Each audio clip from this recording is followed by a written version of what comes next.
আসসালামু আলাইকুম। এক বুক জ্বালা নিয়া, এক বুক দুঃখ নিয়া আজকে তোমাদের মাঝে আবার ফিরে আসলাম। ছোট করে একটা হাততালি হোক। সারা জীবন তোমাদেরকে আনন্দ দেওয়ার জন্য এই ক্ষুদ্র প্রয়াস, কিন্তু আসলে জীবনে আমি একটা খারাপ ভাগ্য নিয়ে জন্ম নিছি। ওই খারাপের ব্যাপারে তোমাদের দু একটা কথা বলি। আমি যেদিন জন্ম হয়েছি ওই দিন আসমানে কোনো সূর্য ছিল না। কি ছিল? পুরাই অন্ধকার ছিল। কি ছিল? অন্ধকার ছিল। এত বৃষ্টি ছিল, এত বৃষ্টি ছিল, এত ঝড় তুফান ছিল যে আমার নাকি খুঁজে পাওয়া যেতেছিল না।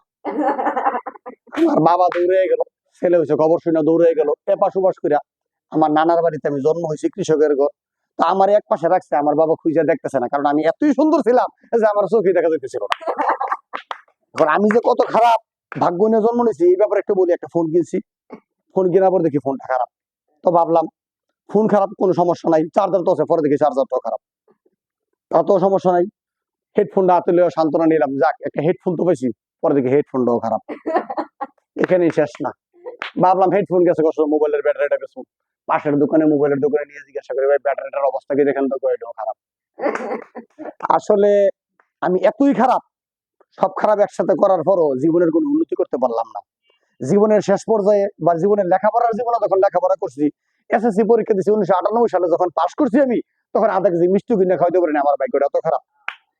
এই ডাক্তারি শুরু করলাম, এখানেও কোনো সাইন নাই। শেষ পর্যন্ত টিকটক, ইউটিউব, ফেসবুক এডি চালাই। সবাই আমার এখনো শুধু একই বলে, তুই বেশি খারাপ, কারণ তুই আর ভালো হইতি না, তোর দ্বারা কোনো কিছু করা সম্ভব না। তারপরও চেষ্টা করতেছি। একটা ভিডিও যদি, যে এত ভিডিও সারি, একটা ভিডিও যদি ভাইরাল হইতো।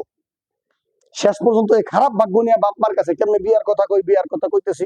বাপ মায় আমার লজ্জায় বিয়ে একটা করাইছি। তারপরে 2000 সালে ওই বউটা মরে গেছে। কেমন ভাগ্যটা! এবার আরো খারাপের গল্প তোমাদেরকে বলি।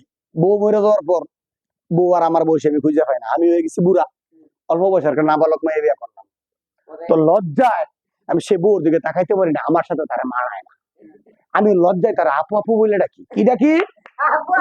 বউর সামনে দিয়ে যাই, বউর সামনে দিয়ে গেলেই আমি বলি, আপু এদিকে আসো। লজ্জায় তখন নিজের বউকে বউ হিসাবে ডাকতে পারি না, ট্রিট করতে পারি না। আমার বউ এই বিষয়টা, এই যুগের মেয়ে এত বিরক্তিকর অবস্থা নিচ্ছে, এত বিরক্তিকর অবস্থা নিচ্ছে, সে আমাকে পরের দিন সকাল থেকে বলছে, ভাইয়া এদিকে আসেন তো। ও shit! কি বলবো লজ্জা আর কি বলবো ভাগ্য। এটা কি ভাগ্য? ঠিক আছে, নিজেকে মানিয়ে নেওয়ার চেষ্টা করতেছি, সংগ্রাম করতেছি। আজকে বউকে আমি বউ বলে ডাকবো, ডাকবো, ডাকবো, ডাকবো, ডাকবো, কোনোভাবে বউ ডাকতে হচ্ছে। আবার সামনে যাই, বুক দরকার, আপু এদিকে আসো তো। বউটা সিরিয়াসলি নিল। এইভাবে সংসার চলতেছে, চলতেছে, চলতেছে। হঠাৎ করে একদিন আইসা বললো, আপনার জন্য একটু সুখবর আছে, আপনি মামা হতে চলেছেন। ওই দিন মনে হলো লজ্জায় আসমানটা আমার মাথা ভেঙে বললো, আমি নিজের বাচ্চা হবে, আমি এটাও আমি শুনতে হলো, আমি মামা হতে চলেছি। নিজের সাথে প্র্যাকটিস করতেছি যে ইউটিউব, টিকটক, ফেসবুকে যদি একটা ভিডিও আমার ভাইরাল হয়, আমি আমার মনে সাহস জুগাতে পারবো। কোনোভাবেই কারো কাছে মুখ দেখাতে পারি না। এলাকাবাসী আমাকে খারাপ বলে, লোকেরা খারাপ বলে, বউ খারাপ বলে, আর ভাগ্য তো খারাপ আগে থেকে। শেষ পর্যন্ত আমার যেদিন বাচ্চা হলো, আমি হাসপাতালে যাব। আমার ডেলি আমার বউয়ের সিজারে বাচ্চা হয়েছে, একটা মেয়ে বাচ্চা হয়েছে। আমি লজ্জায় তার দিকে তাকাইয়া আমি মা না বলে তাকে বলে ফেললাম মামা।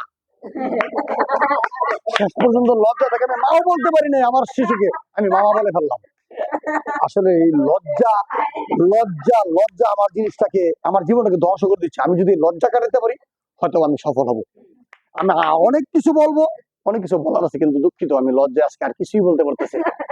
ধন্যবাদ আপনাদেরকে। লজ্জা কমলে আরেকদিন করবো।